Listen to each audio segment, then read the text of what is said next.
Hello, welcome to Post Colonial Space. I'm Masood Raja, and what follows is an excerpted clip from one of my longer webinars. So, what I've decided is that sometimes when people ask really interesting questions, I will pull out that particular part of a webinar and make it available to you as a short clip so that if you don't have time to watch a 1 hour webinar, you can at least watch and listen to the brief exchanges that I usually have with people who attend my webinars. So here is one such clip from a recent webinar.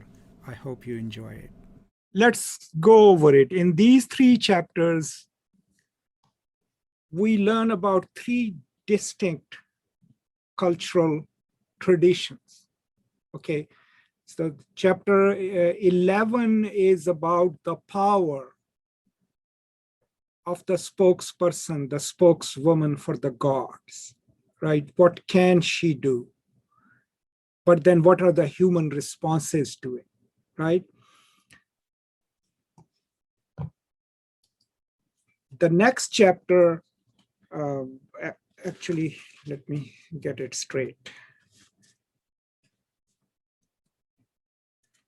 So that's the chapter in which we learn about that. The next chapter, 12, is about the wedding ceremony. Okay, so we learn about the rituals of what happens when the boy's side comes to the Obraika's daughter for her. So we learn another particular Igbo tradition from these tribes. And the chapter 13 is about rituals of death of someone who was important, who had taken some titles. So these are the 3 things we learn culturally speaking in these 3 chapters. They are connected to Okonoko, of course, because he's part of those events. But for us, didactically speaking, it's Achebe saying, here is how, the spokesperson for the gods, the woman who speaks for the gods, here is her power. She can walk into a house and say, the gods have sent me for your child, right? And she has the symbolic power to take the child with her, right? That's the ritualistic religious power that she has. The human part of it is that, the girl's mother, even though she knows that the priestess has the right to take her daughter to the gods, being human, she follows her throughout. She's worried about her daughter, whether she'll come back or not. And she follows the priestess all night long, all the way to the mouth of the cave, right? That's the human part of it, the mother, right? And then the other important thing we learn is that even though Okonoko had dismissed his wife and said, fine, let the priestess take the girl, and he had gone back to his obi, to his hut, we realized that he had gone to the mouth of the cave 4 times in the night, looking for his daughter and his wife. And it was the 4th time that he meets her there as the priestess comes out and walks back to their house and deposits the young girl on her bed. So that's that side of Okonoko, where he's proud and believes in tradition, but then he also knows that his wife could be in danger and so could be his child, and he follows them there. That's the part of that ritual, that power of religion and human actions you can see that we see. In chapter 12, then we learn about the rituals of marriage and expectation, right? So we know that Obareka is a powerful man in his tribe, right? And his daughter is beautiful. We had already read about the ritual of how do they haggle about the bride price or the dowry, if you want to call it. And now the entire village is invited to the festivities because his girl's in-laws are going to come and then accompany the young woman back to their own village. There are certain expectations. Since he is an important man, hence they are expecting that these people will do justice to the wedding ceremony, right? Even down to the how much palm wine would they bring, right? So in Okonoko's estimation, if they bring more than 30, then they're okay, right?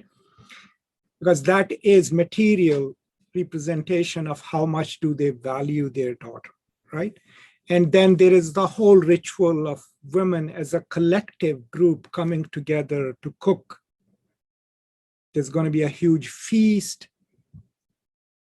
And we learn about another tradition, and that is that someone's cow is loose and the cry goes out, there is a cow loose in the fields. All the women run out to make sure that the crops are not trampled or destroyed by the cow. And the only women who don't go are the ones who are incapable of doing it, but who are also told, no, you stay and tend to the pots. So that tells us that in anything that could endanger the collective crops of the people, even though they are their individual plots, the response is collective. And it's collective to a point that the person whose cow got loose is instantly fined. I mean, women collect the fine instantly from that family. And if you don't go out to help ward off, let's say, this animal or a herd of animals, you are also held accountable. So that kind of tells us the unwritten custom of collective responsibility towards the welfare of the tribe, right? And so by the end of this, after all the food has been eaten and the wine has been served, Obraika's daughter, she does the final dance and then she leaves with her husband, right? And his family. Then in chapter 13, we are offered another ritual, and that is the ritual of the death rites of a powerful man in the community. And that was the same man, remember Adaku, I think is his name, I forgot his name, who had warned Okonoko not to be participant in the killing of his foster child, right? Now he has died, he had taken 2 titles in his life, so he's an important figure, right? He has sons, he was a great warrior. So there's a whole ritual of warriors performing dances and the ancestor spirits, you know, after all, someone is taking up the shape of those spirits. They also come and visit, right? And there is a signaling system, right, with the drums, which announces so-and-so is dead, right? There are cannons fired, right? Probably something that they adopted from the British, or maybe before that. And it is there that a calamity strikes Okonoko, right? His musket accidentally goes off, right? And one of the sons of the deceased is hit in the chest and dies, right? And now everyone knows that he didn't intend to do that. But since the blood of a fellow clansman has been shed because of his negligence or his weapon, he is immediately required to leave the village for 7 years, right? So he immediately goes back, packs whatever belonging they need and his family and wives, and they move out of the city. And even though Obraika and others come and help them pack, in the morning, in a form of a ritual to appease the goddess of earth, right? They go and ritually destroy his compound, everything, slaughter his animals, anything that he has left, so that the harm that he has committed. And that's where we enter an interesting part of the novel. And this is pretty intentional on part of Achebe. And those are Obaireka's thoughts, right? Now remember, he's the reflective one. He's the one who thinks about custom and whether or not it is just or it. He doesn't have the answers yet, but he reflects upon what they do as a culture, right? And the last paragraph on page 125 is, Obaireka was a man who thought about things, When the will of the goddess had been done, he sat down in his obi and mourned his friend's calamity. Why should a man suffer so grievously for an offense he had committed inadvertently? But although he thought for a long time, he found no answer. He was merely led into greater complexities. He remembered his wife's twin children, whom he had thrown away. What crime had they committed? The earth had decreed that they were an offense on the land and must be destroyed. And if the clan did not exact punishment for an offense against the great goddess, her wrath was loosed on all the land and not just on the offender. As the elders said, if one finger brought oil, it soiled the others. So that's his thought about the ramifications of a collective culture that is connected to a cosmos that is mediated through ancestors and then the gods, right? All actions are to appease the ancestors who mediate to the gods, and all transgressions are punished not simply because one person has erred, but because that transgression can be a disaster for the whole village, right? And that's what we call a collective consciousness, collective way of living. But I've always maintained that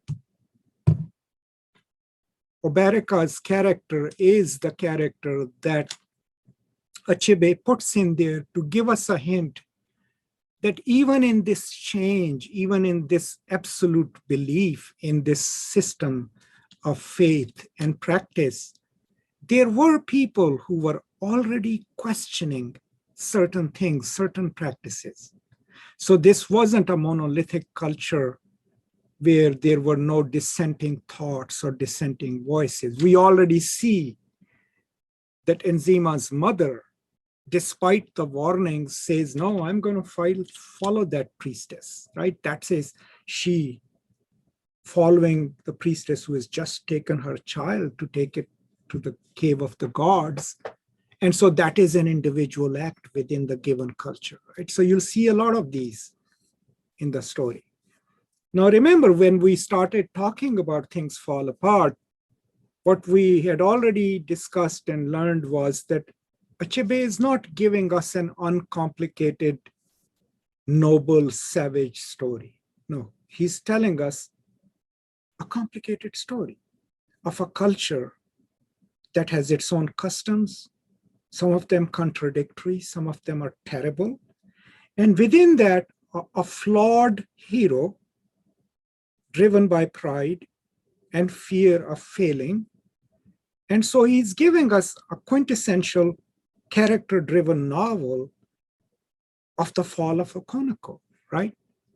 But in the process, all the characters are African, all the customs and allusions are African, the folklore, the stories of the turtle and others are from the Igbo culture. And that is what made the novel so unique when it was published in 1958.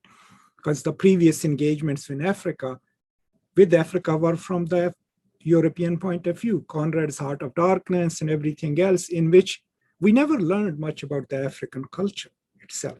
We only learned about the exploits of the Europeans in Africa, and Africans were ancillary characters. But here in this novel, we're getting a complex story of a subculture of Igbo, of Okonoko's village and 10 other villages, the customs of masculinity, fatherhood, roles of ancestors, system of justice, how marriages are conducted, how death rituals are performed, what are the punishments if you intentionally or unintentionally insult the gods or insult the tribal customs. These are some of the things that we have learned in part one. So by the end of part one, Okonoko has been banished from his village, and he is going to his maternal village, to the village of his mother, so that he can spend 7 years of exile there before he come back to his own village.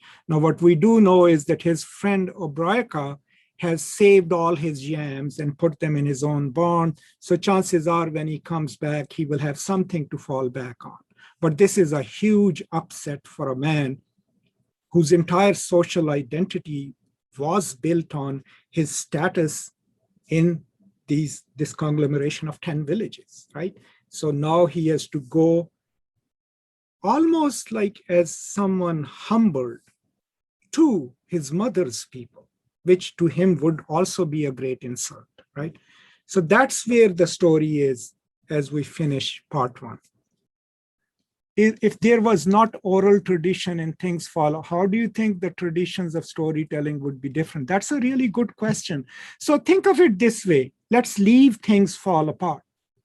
I mean, in your early English classes, remember you must have learned about allusions or classical mythology.